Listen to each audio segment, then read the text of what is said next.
स्वागत है। जैसा कि विद्यार्थियों आपको पता है कि पूरे भारत में जो लॉकडाउन 3 मई तक था उसको 2 सप्ताह और बढ़ा दिया गया है, क्योंकि 17 मई तक अभी तक लॉकडाउन जारी रहेगा।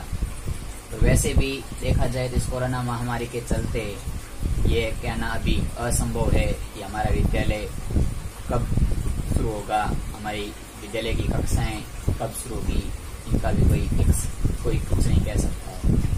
लेकिन आज के इस टेक्नोलॉजी के ज़माने को देखते हुए जो हम ऑनलाइन क्लासेस का काम कर रहे हैं, उस कार्य को हम निरंतर आपके सहयोग के लिए, आपके पढ़ाई का जो हमें और आपको दोनों को प्रयास है वो हम कर रहे हैं। तो आज हमने विज्ञान की क्लासें शुरू कर दी थी, जिसमें हमने विज्ञान में रासायनिक अभिक्रियाओं के बारे में पढ़ा था। उसके बाद में कि रासायनिक समीकरण बनाने के लिए कौन कौन से चरण होते हैं, कौन कौन से पद होते हैं, उनके बारे में 10 नियम पढ़े थे हमने लास्ट क्लास में।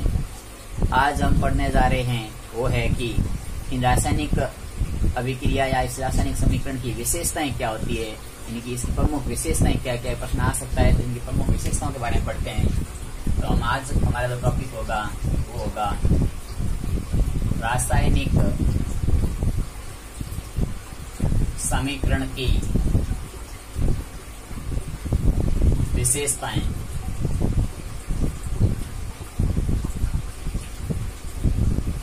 तो रासायनिक समीकरण की प्रमुख विशेषताएं क्या होती है, इनके बारे में पढ़ते हैं। तो इनकी पहली विशेषता है कि अभिकारक व उत्पाद के अभिकारक व उत्पाद के बारे में संपूर्ण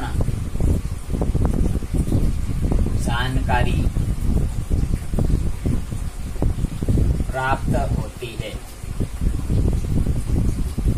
पहली विशेषता हमारी हो जाएगी कि रासायनिक समीकरण है, उसमें कौन सा अभिकारक है उसके बारे में जानकारी हो जाएगी। उस अभिकारक का क्या महत्व है या अभिकारक का क्या नाम है, उसका द्रव्यमान कितना है, सब हमें इस समीकरण से पता चलता है। तो अभिकारक उत्पाद के बारे में जो भी जानकारी होती है रासायनिक समीकरण से हमें मिल जाती है। दूसरी बात हमें पता है कि अभिकारक और उत्पाद की भौतिक अवस्था के बारे में भी जानकारी मिल जाती है। अभिकारक व उत्पाद की भौतिक अवस्था के बारे में जानकारी मिलती है। तीसरा है कि दूसरा नियम हमने पढ़ लिया कि अभिकारक, दूसरी विशेषता देखिए अभिकारक उत्पाद है। जो अभिकारक और उत्पाद है उसकी भौतिक अवस्था कौन सी, ठोस है या द्रव है या गैस है या जलीय है। तो इन भौतिक अवस्थाओं की जानकारी भी हमें रासायनिक समीकरण दे देता है। तीसरा है कि आवश्यक परिस्थितियों की जानकारी मिलती है। आवश्यक परिस्थितियों की जानकारी प्राप्त होती है, जैसे ताप, उत्प्रेरक, यानी कि अभिक्रिया में कितना ताप चाहिए, कितना दाब चाहिए, या कौन सा उत्प्रेरक काम आएगा या नहीं आएगा, इन सबकी जानकारी भी हमें रासायनिक अभिक्रिया, रासायनिक समीकरण दे देता है। चौथा नियम है इसका वो है कि अभिकारक अभिक्रिया में जो ऊष्मा का उत्सर्जन होता है या ऊष्मा का अवशोषण, इसकी जानकारी मिलती है। यानी कि अभिक्रिया में ऊष्मा शोषित तथा ऊष्मा क्षेपी की जानकारी मिलती है। यानी कि इस अभिक्रिया ऊष्मा शोषी है या ऊष्मा क्षेपी है, इसकी भी जानकारी हमें मिल जाती है। और पांचवा है कि अभिक्रिया उत्कर्मणीय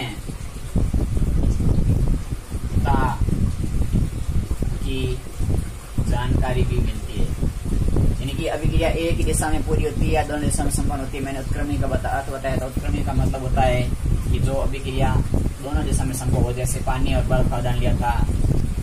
पानी और बर्फ को, पानी को ठंडा करते हैं बर्फ बनता है, बर्फ को गर्म करते हैं पानी बनता है। तो अभिक्रिया दोनों दिशा में उत्क्रमी हो गई।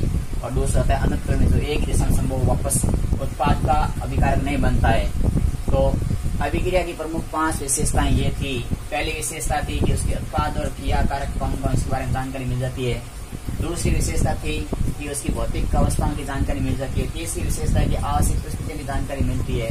चौथी विशेषता है कि उष्मा शोषी है या उष्मा क्षेपण की, उष्मा का अवशोषण होता है या उष्मा का उत्सर्जन होता है। ये भी अभिक्रिया रासायनिक समीकरण में जानकारी दे देता है। और छठा है वो है कि अभिक्रिया है वो 5वां है वो है कि अभिक्रिया एक दिशा में संभव होती है या दो दिशा में संभव होती है, इसकी भी जानकारी मिल जाती है। तो ये हमारे रासायनिक समीकरण की प्रमुख विशेषताएं थी। अब अगला है हमारी रासायनिक समीकरण की कुछ कमियां भी है, और वो कमियां क्या है उनके बारे में, जिसकी कमियां या सीमाएं कहते हैं, उनके बारे में व्यतीत करते हैं। तो रासायनिक समीकरण की 2 कमियां हैं। तो रासायनिक समीकरण की सीमाएं, रासायनिक समीकरण की सीमाएं, इनकी रासायनिक समीकरण की क्या सीमाएं, इन सीमाओं के बारे में भी जानकारी मिलती है। तो रासायनिक समीकरण की प्रमुख सीमाओं के बारे में हम देखें तो 2 सीमाएं। एक तो है कि अभिक्रिया कब पूर्ण होगी, इसकी जानकारी नहीं मिलती है। पहली कमी है अभिक्रिया के पूर्ण होने की जानकारी नहीं मिलती। और दूसरी है कि अभिकारकों और उत्पादकों की सांद्रता का पता नहीं चलता। अभिकारकों व उत्पादों की सांद्रता का पता नहीं चलता। ये इसकी 2 कमियां हैं। अब इसमें सांद्रता का मतलब होता है, जैसे आपने देखा होगा, एक मैं उदाहरण बताता हूँ आपको कि तेजाब, हम जो दुकान से तेजाब की बोतल लेके आते हैं, यदि वो प्योर तेजाब है तो यदि हमारे शरीर पे गिर गया तो हमारा शरीर जल भी सकता है, और जिस स्थान पे गिर जाता है उस स्थान को लगभग वो जला देता है। और यदि उसमें कुछ मात्रा में या तेजाब कम मात्रा में और पानी ज्यादा मात्रा में मिला दिया जाता है तो उस प्रकार से उसकी सांद्रता या तो ज्यादा हो जाती है या कम हो जाती है। ज्यादा पानी ज्यादा होगा तो सांद्रता कम हो जाएगी, और पानी कम होगा तो सांद्रता अधिक हो जाती है। तो सांद्रता का मतलब है उसकी एक तरह से देखें तो शुद्धता, यानी कि वो कितने % शुद्ध है और कितने % उसमें मिलावट है। तो इस बात की जानकारी भी हमें ये रासायनिक समीकरण अपने बात आपकी खुद के अभिकार और उत्पाद के बारे में नहीं देते हैं। तो आपको प्रश्न पूछा जा सकता है, बड़ा प्रश्न भी आ सकता है, रासायनिक समीकरण लिखने के प्रमुख चरण कौन से हैं, उनकी विशेषताएं क्या है और उनकी कमियां या उनकी सीमाएं क्या है, तो आपने पढ़ लिया। अब हम पढ़ते हैं कि मैंने आपको कल एक इस पहले वाले वीडियो में बताया था कि रासायनिक समीकरण होते हैं वो द्रव्यमान संरक्षण का नियम का पालन करते हैं। जो रासायनिक समीकरण होते हैं वो द्रव्यमान संरक्षण के नियम का पालन करते हैं। द्रव्यमान संरक्षण का नियम समझने के लिए उदाहरण समझते हैं। रासायनिक समीकरण द्रव्यमान संरक्षण नियम का पालन करते हैं।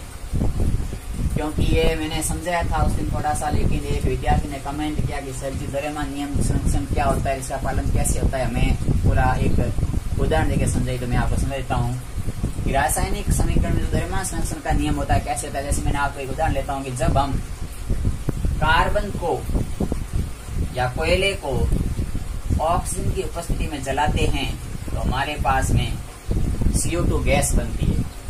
ये हमारा ठोस पदार्थ है, ये गैसीय पदार्थ है और ये भी गैसीय पदार्थ है। अब क्या होता है, द्रव्यमान संरक्षण का नियम होता है कि जो द्रव्यमान अभिकारकों का है वह का वह द्रव्यमान इन उत्पादकों का होगा। तो इस नियम को हम कहते हैं कि ना तो द्रव्यमान का निर्माण होता है और न ही द्रव्यमान का क्षय या विनाश होता है। तो हम इसको समझते हैं। तो आपको मैं बता देता हूँ कि कार्बन का जो परमाणु क्रमांक होता है, कार्बन का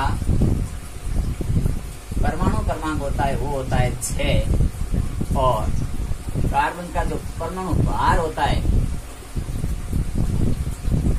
या जिसे हम द्रव्यमान कहते हैं वो होता है 12। इसी प्रकार ऑक्सीजन का परमाणु क्रमांक होता है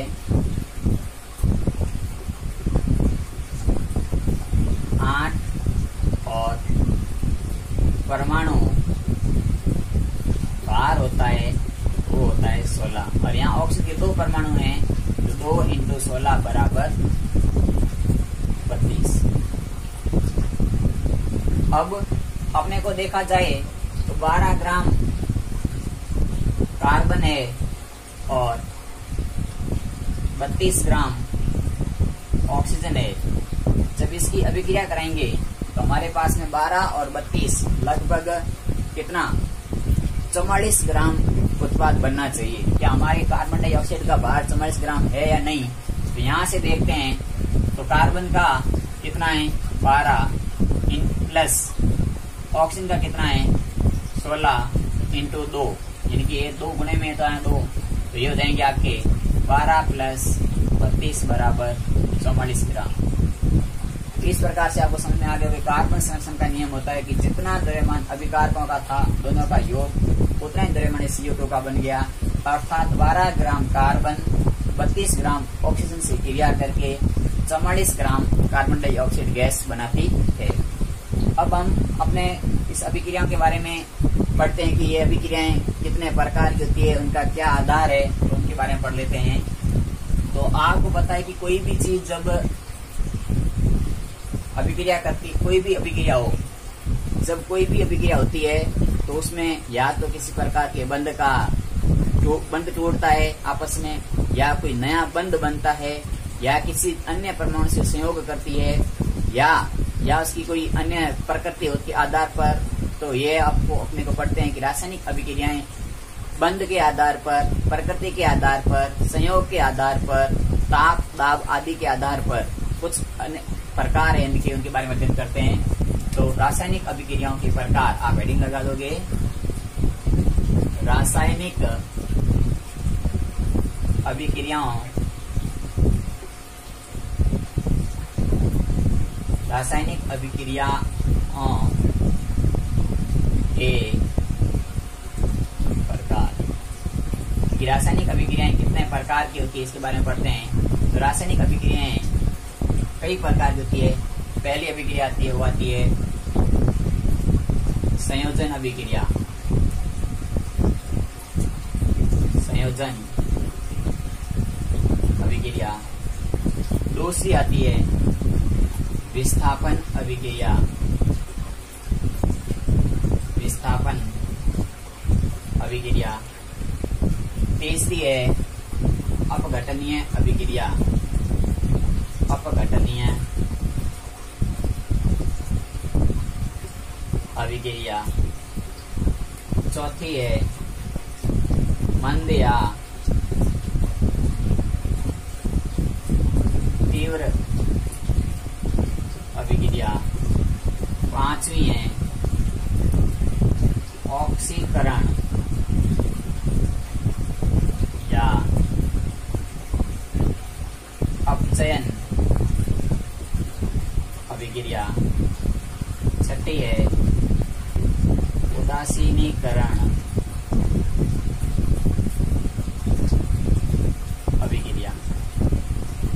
इस प्रकार से हमें अपने इस अध्याय में इन सारी अभिक्रिया के बारे में पढ़ना है कि संयोजन अभिक्रिया, विस्थापन अभिक्रिया, अपघटनीय अभिक्रिया, मंद या तीव्र अभिक्रिया, ऑक्सीकरण या अपचयन अभिक्रिया और उदासीनीकरण अभिक्रिया। तो विद्यार्थियों, जैसा कि आपको पता होगा कि विज्ञान को पढ़ने के लिए यदि हम उनको सिस्टमेटिक ढंग से पढ़ें, इनकी एक सीक्वेंस में पढ़ेंगे तो हमें उससे ज्यादा बेस्ट समझ में आता है, जैसा कि हम अन्य तरीके से पढ़ते हैं। तो आपको पता है कि मैंने आपको पहले रासायनिक अभिक्रिया के सामान्य परिचय दिया, उसके बाद मैंने उनके प्रमुख चरण क्या थे बताए, आज मैंने उनकी विशेषता कमियां बताई, अब मैं उनके प्रकार बताने जा रहा हूं आपको। तो उनके प्रकार आप नोट कर लो, हम सबको एक एक करके पढ़ेंगे कि विस्थापन अभिक्रिया कितने प्रकार की होती है, अपघटनीय अभिक्रियाएं कितने प्रकार की होती है, मंद या तीव्र अभिक्रियाएं क्या होती है, ऑक्सीजन अपचयन अभिक्रियाएं कितने प्रकारों की होती है, उदासीनीकरण अभिक्रिया क्या होती है, इन सब के बारे में हम पूरे डिटेल से आगे पढ़ेंगे। तो आज हम इसके पाठ पढ़ने शुरू करते हैं। पहला पाठ पढ़ते हैं संयोजन अभिक्रिया।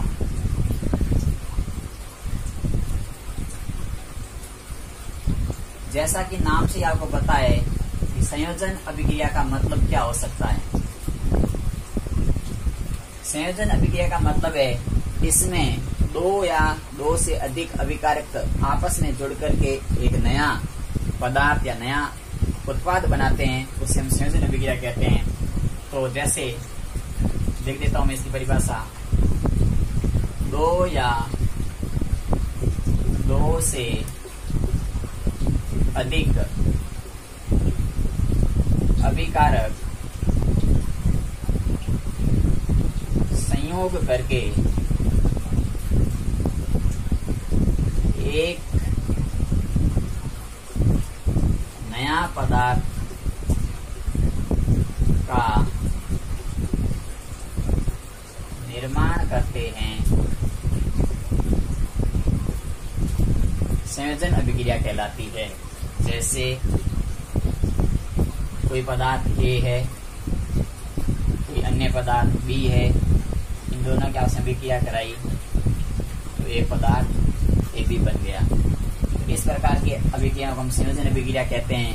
तो इनके उदाहरण है, पहला उदाहरण इनका कोयले का दहन। कोयले का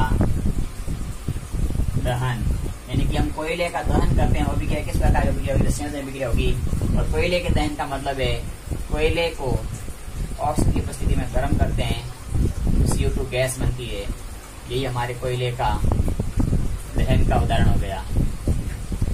इसी प्रकार दूसरा आता है उदाहरण मैग्नीशियम फीते का जलना। तो इसमें मैग्नीशियम के दो परमाणु ऑक्सीजन के संयोग करके मैग्नीशियम ऑक्साइड पदार्थ बनाता है और ये श्वेत रंग का पदार्थ होता है। श्वेत रंग का पदार्थ होता है। और यहाँ पर एक विद्यार्थी ने मुझे कमेंट किया था, व्हाट्सएप पर मैसेज किया था कि सर आप ये क्वेश्चन बताइए कि मैग्नीशियम के रिबन को जलाने से पहले उसे रेगमाल के पेपर से घसते क्यों है या रगड़ते क्यों है। क्वेश्चन ये था कि मैग्नीशियम के फीते को जलाने, मैग्नीशियम के फीते को जलाने से पूर्व रेगमाल से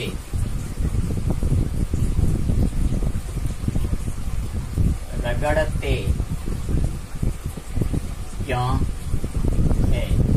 तो इसका आंसर है कि जब रेगमाल के पेपर से मैग्नीशियम के फीते को हम रगड़ेंगे तो उसके ऊपर जो अन्य भी पदार्थ जमा था वो हट जाएगा और उसका जलन पूर्णतः हो सके, यानी कि पूरी 100% जल सके, इसके लिए उसे रगड़ते हैं कि उसका जलन पूर्णतः हो सके। ये था आंसर। और इसी का एक संयोजन अभिक्रिया का एक और उदाहरण मैं आपको एक और उदाहरण बता देता हूँ, क्योंकि जरूरी नहीं है कि हमें कोई भी क्वेश्चन पूछ सकता है, हमारे बुक के अलावा कोई क्वेश्चन नहीं पूछेगा, लेकिन बुक के हमारे उदाहरण है वो हमें सारे पढ़ने पड़ते हैं। तो संयोजन अभिक्रिया के मैंने दो उदाहरण बता दिया आपको, एक बता दिया कोयले का दहन, दूसरा बता दिया मैग्नीशियम के फीते का जलना। तीसरा उदाहरण है वो है एथीन का हाइड्रोजनीकरण, यानी कि एथीन का जब हाइड्रोजनीकरण कराते हैं तो उसमें भी संयोजन अभिक्रिया काम आती है। एथीन का सूत्र होता है CH2 डबल बंद CH2, क्योंकि डबल बंद है इसीलिए इसका नाम एथीन है। अगर एक बंद एथेन हो जाता, तीन बंद होते हैं तो बंद हम आगे पढ़ेंगे, बड़ी कक्षा में पढ़ेंगे। और तो इसमें हम जब हाइड्रोजन का संयोग कराते हैं तो ये हो गया एथेन और ये हो गया हाइड्रोजन, ये संयोग होगा, इसमें निकिल उत्प्रेरक काम आता है और 273 केल्विन और 100 एटमॉस्फेयर दाब काम आता है और ये पदार्थ बन जाता है एथेन CH3, क्योंकि यहाँ H2 थे, एक H यहाँ चला गया, एक H यहाँ आ गया, तो अभी क्या बन गई और बन गया CH3 एथेन। तो इस प्रकार से हमने संयोजन अभिक्रिया पढ़ी कि संयोजन अभिक्रिया में दो या दो से अधिक अभिकारकों का संयोग होता है और संयोग करके एक नया पदार्थ बनाते हैं, और ऐसी अभिक्रियाओं को हम संयोग अभिक्रिया, संयोग आपको इसका दूसरे नाम भी पता चल जाना चाहिए कि हम आप उदाहरण देके बता सकते हैं कि सामान्य योग हो रहा है तो इसे योगात्मक, इसका दूसरा नाम होता है योगात्मक अभिक्रिया या इसे हम योगशील अभिक्रिया भी कहते हैं, योगशील अभिक्रिया भी कहते हैं। तो आपको कुछ भी प्रश्न पूछा जा सकता है, योगात्मक अभिक्रिया क्या है, योगशील अभिक्रिया क्या है या संयोजन अभिक्रिया क्या है, उदाहरण से समझाइए। तो आपको मैंने 3 उदाहरण लिखा दिए, परिभाषा लिखा दी, नाम लिखा दिए और आप कोई भी एक उदाहरण देकर के परिभाषा लिख के बता सकते हो कि यह हमारी योगशील या योगात्मक या संयोजन अभिक्रिया है। इसके आगे अपघटनीय अभिक्रिया और विस्थापन अभिक्रियाओं के बारे में हम कल पढ़ेंगे। आज हम इतना ही पढ़ते हैं और आपको जितना पढ़ा दिया गया है उसको आपको ढंग से फेयर कॉपी में नोट्स बना के लिखने हैं, और फेयर कॉपी नहीं है आपके पास तो आपके पास पुरानी खाली कॉपियां होगी जिसमें आप अच्छे से ढंग से जमा करके लिखेंगे।